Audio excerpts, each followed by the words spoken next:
336 triliun rupiah. Itu kira-kira total premi asuransi di Indonesia tahun 2024. Gede banget. Tapi di saat yang sama, masih banyak orang, khususnya Muslim, yang masih ragu. Masih kepikiran, sebenarnya asuransi itu boleh nggak sih? Katanya riba. Dan yang menarik, jawabannya ternyata nggak sesimpel boleh atau nggak boleh. Kalau kita mau jujur dan mau ngulik lebih dalam, ceritanya ternyata jauh lebih kompleks. Di video ini kita bakal ngelakuin sesuatu yang mungkin jarang dibahas. Kita bakal lihat perjalanan asuransi dari ribuan tahun lalu, dari zaman piramida Mesir sampai aplikasi di HP kamu sekarang. Dan kita bakal coba jawab satu pertanyaan besar. Kenapa sesuatu yang awalnya baik bisa jadi kontroversial hari ini? Siap? Yuk kita mulai.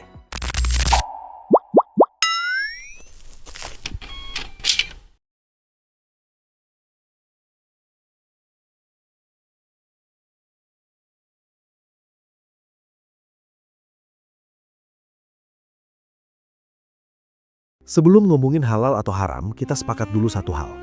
Hidup itu nggak pasti. Rumah bisa kebakaran, kapal bisa tenggelam, orang yang kita sayang bisa pergi kapan aja. Kalau musibah besar kena satu orang sendirian, itu bisa menghancurkan hidupnya. Tapi kalau ditanggung bareng-bareng, bebannya jadi jauh lebih ringan.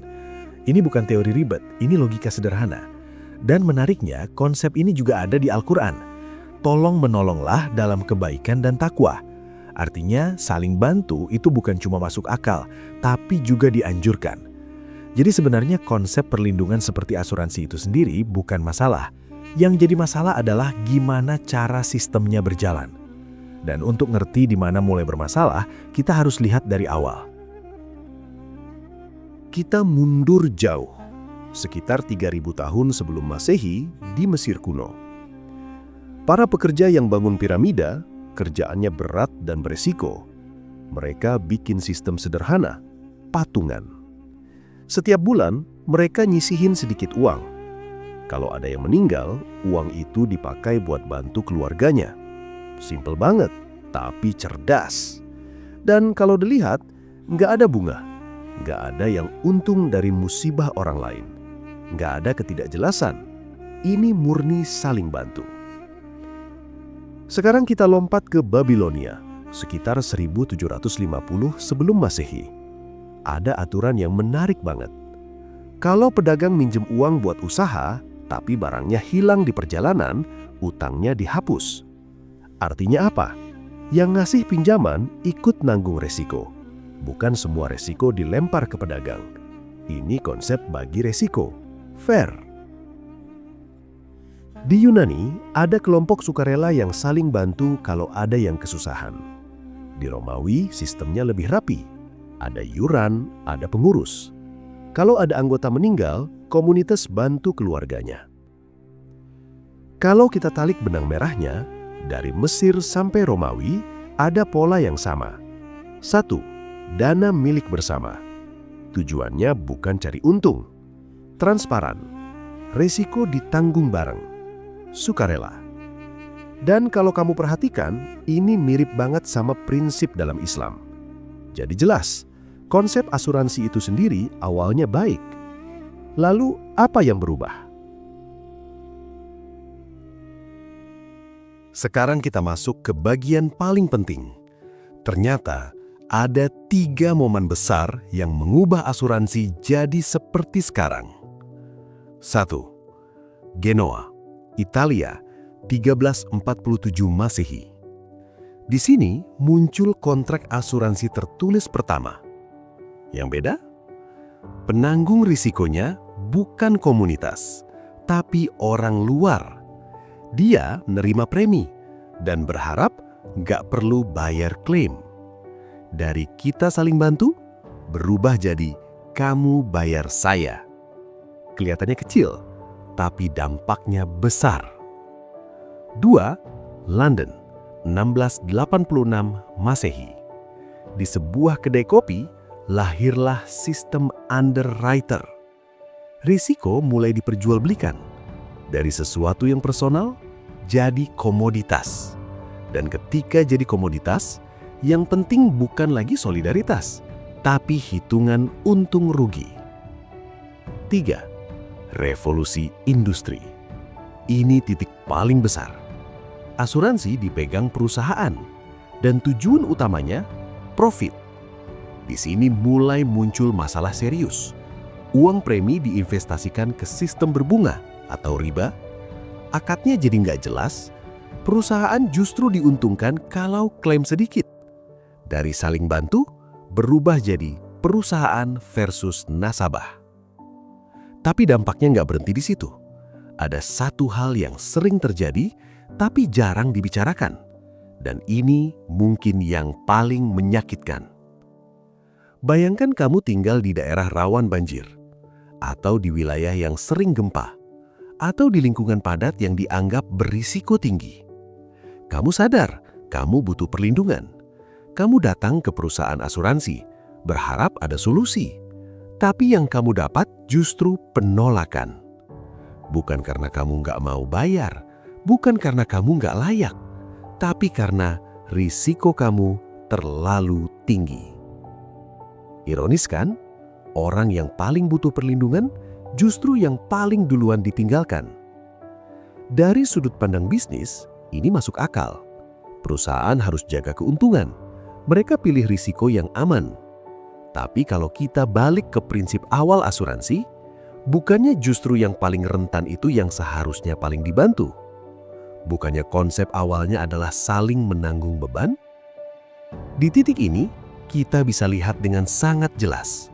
Ini bukan lagi soal tolong-menolong. Ini sudah berubah jadi seleksi siapa yang menguntungkan. Dan disinilah jaraknya makin terasa antara apa yang dulu jadi nilai dasar dengan apa yang sekarang jadi praktek di lapangan. 3 masalah ini, riba, ketidakjelasan akad, dan insentif yang tidak sehat, membuat sistem asuransi modern jadi bermasalah secara syariah. Bukan karena konsepnya salah, tapi karena cara jalannya sudah berubah jauh.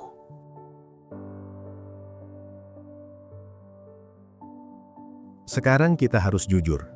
Ada juga yang bilang asuransi itu boleh. Kita bahas satu-satu. Ini kan cuma ketidakpastian biasa. Betul, nggak semua ketidakpastian itu masalah. Tapi di asuransi konvensional, kamu bisa bayar puluhan tahun dan dapat 0. Itu bukan ketidakpastian ringan, itu ekstrim. Niat saya baik, buat proteksi. Masalahnya, dalam transaksi, yang dilihat itu struktur, bukan niat. Contoh simpel, minum yang haram tetap haram, walaupun niatnya baik. Ini darurat. Ini argumen paling kuat. Tapi darurat itu berlaku kalau nggak ada pilihan lain. Sekarang, takaful sudah ada. Aktuaria itu ilmiah. Betul, ilmunya nggak salah. Tapi kalau dipakai untuk memastikan perusahaan selalu untung, itu jadi masalah. Intinya, banyak argumen fokus ke niat dan kebutuhan, tapi jarang bahas 2 hal penting. Uangnya dipakai kemana, dan siapa yang sebenarnya diuntungkan. Sekarang pertanyaan penting, bisa nggak kita punya sistem perlindungan modern yang juga halal? Jawabannya, bisa. Dan yang paling dikenal hari ini adalah takaful. Tapi di sini kita harus jujur. Takaful itu arah yang benar. Tapi apakah praktiknya hari ini sudah sepenuhnya sesuai dengan idealnya? Belum tentu. Secara konsep, takaful itu indah. Dana dipisah. Ada unsur hibah, tabaruk. Investasi harus halal, perusahaan cuma sebagai pengelola. Secara teori, ini menyelesaikan masalah. Tapi kalau kita lihat praktik di lapangan, masih ada hal yang perlu kita pikirkan. Pertama, seleksi resiko masih sama seperti konvensional. Calon nasabah tetap diseleksi ketat. Kalau dianggap terlalu beresiko, bisa ditolak. Artinya apa? Orang yang paling butuh perlindungan tetap berpotensi tidak dilayani. Padahal kalau kita kembali ke semangat awal, harusnya justru mereka yang paling diprioritaskan. Kedua, tetap ada orientasi keuntungan. Banyak perusahaan takaful masih berbentuk korporasi, artinya tetap ada target profit, tetap ada tekanan bisnis. Walaupun secara struktur lebih baik, tapi arah insentifnya belum sepenuhnya berubah. Jadi kita sampai pada pertanyaan yang lebih dalam. Kalau tujuannya benar-benar tolong-menolong, apakah model perusahaan profit itu yang paling cocok? Disinilah muncul satu gagasan yang menurut banyak orang lebih mendekati prinsip awal, model non-profit atau mutual. Dalam model ini, dana benar-benar milik peserta. Tidak ada pemegang saham yang mengambil keuntungan. Semua surplus kembali ke anggota. Tujuannya bukan profit, tapi perlindungan bersama. Ini bukan konsep baru. Ini justru kembali ke akar, ke sistem yang sudah ada sejak ribuan tahun lalu. Artinya, mungkin solusi jangka panjangnya bukan sekedar mengubah asuransi konvensional jadi syariah, tapi lebih dalam dari itu, mengubah siapa yang memiliki sistem dan untuk siapa sistem itu dijalankan. Takaful hari ini adalah langkah maju, tapi mungkin belum garis finish. Dan pertanyaan besarnya sekarang, kita mau berhenti di lebih baik dari sebelumnya, atau benar-benar kembali ke prinsip yang paling adil? Kita sudah jalan jauh hari ini. Dari Mesir kuno, ke Babilonia, ke Eropa, sampai Indonesia hari ini. Dan sekarang, kita sadar satu hal penting. Yang berubah selama ribuan tahun bukan kebutuhan manusia untuk saling melindungi. Yang berubah adalah cara kita melakukannya. Dulu, ketika seseorang jatuh, yang lain ikut menahan. Sekarang, kita tanya dulu, ini menguntungkan nggak? Dulu, resiko dibagi bersama. Sekarang, resiko diseleksi. Dulu sistem dibangun untuk melindungi manusia. Sekarang, seringkali manusia yang harus menyesuaikan diri dengan sistem. Jadi mungkin, pertanyaan kita selama ini salah. Bukan, asuransi itu halal atau haram.